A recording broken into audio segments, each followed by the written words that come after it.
Okay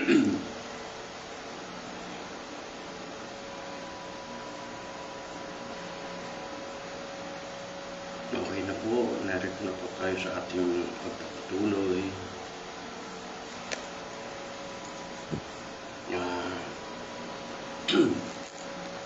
Ikalawang Pedro, Kapitulo 2. Ngunit may nagsilitaw din naman sa bayan ng mga bulaang propeta, na gaya naman sa inyo ay magkakaroon ng mga bulaang guro na mga papasok sa lihim ng mga makakapahamak ng mga hidwang pananampalataya.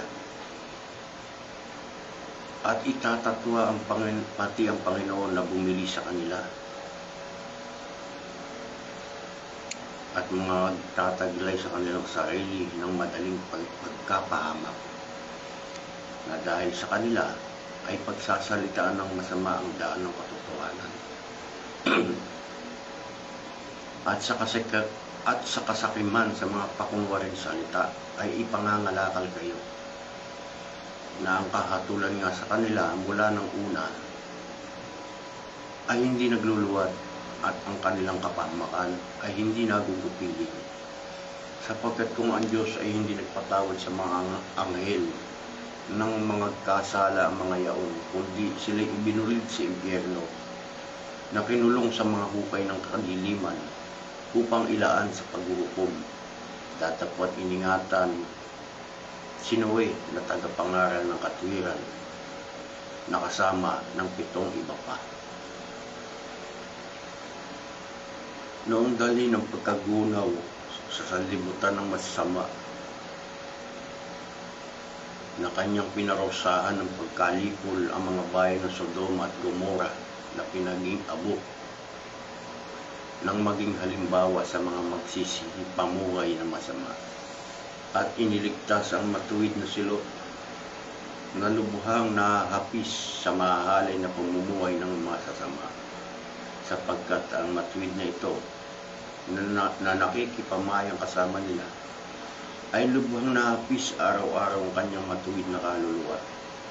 sa nakikita at narinig niyang mga gawa nila na laban sa kautusan. Ang Panginoon ay marunong maglitas ng mga banal sa tukso at maglaan ng mga di matuwid sa kaparusahan, sa ilalim ng kaparusahan, upang ilaan sa araw ng paghuhukom. Datapwat lalong-lalo na ang mga nagsisipamuhay ng ayon sa laman, sa masasamang kita ng karumihan, mga napupot sa pagkasakop, mga pangahas, mapagsariling kalooban, na sila hindi natatakot magsialipusta sa mga pangulo, samantalang ang mga anghel, bagaman lalong dakila ang lakas at kapangyarihan, ay hindi nagtataglay ng may paghatol na may alipusta laban sa kanila sa harapan ng Panginoon. Datapwat ang mga ito na gaya ng mga kinapal na walang bait, na ipinanganak na talagang mga hayop, upang hulihin at lipulin, na nagsisialipusta sa mga bagay na hindi nila nalalaman, ay walang pagsalang lilipulin sa kanila ring pagkalipol, na nangagbabata ng masama, nakabayaran ng gawang masama. Palibhas ay inaari nilang isang kaligayahan ang mga pakaalayaw kung araw, mga dungis at kapintasan, na nangagpapakalayaw sa kanilang mga daya, samantalang sila'y nangakikipagpiging sa inyo, na may mga matang puspos ng pangalo niya at hindi maaaring maglikat sa pagkakasala, na umaakit sa mga kaluluwang walang tiyaga, na may pusong sanay sa kasakiman, mga anak ng paglait,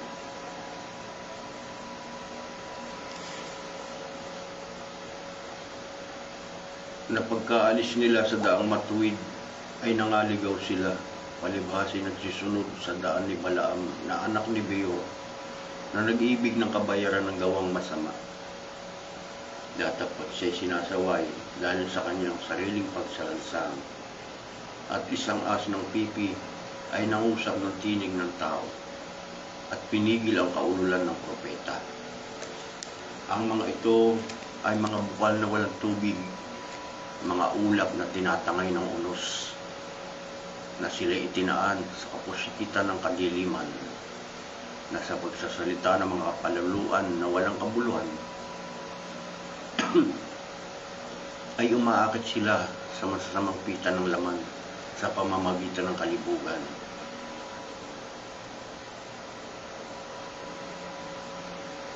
Doon sa nagsisitakas sa nangahawa sa maling pamumuhay, na pinapangakuan ng kalayaan, bagaman sila'y alipin ng kabulukan, sapagkat ang nadaig ninuman ay naging alipin din naman yaon. Sapagkat kung pagkatapos makatakas sa pagkahawa sa sanlibutan, sa pamamagitan ng pagkakilala sa ating Panginoon sa Kristo, ay muling mahalubiluan at madaig niyon, ay lalong sumasama ang huling kalagayan nila kaysa ng una, sapagkat magaling pa sa kanila ang hindi nakakilala ng daan ng katwiran, kaysa pagkatapos na makakilala ito, ay tumalikod sa banal na utos na ibinigay sa kanila. Nangyari nga sa kanila ang ayon sa kawikaang tunay, nagbabalik ng muli ang aso sa kanyang sariling suka, at sa paglulubalog sa pusali, ang babaeng baboy na naugasan. Okay po.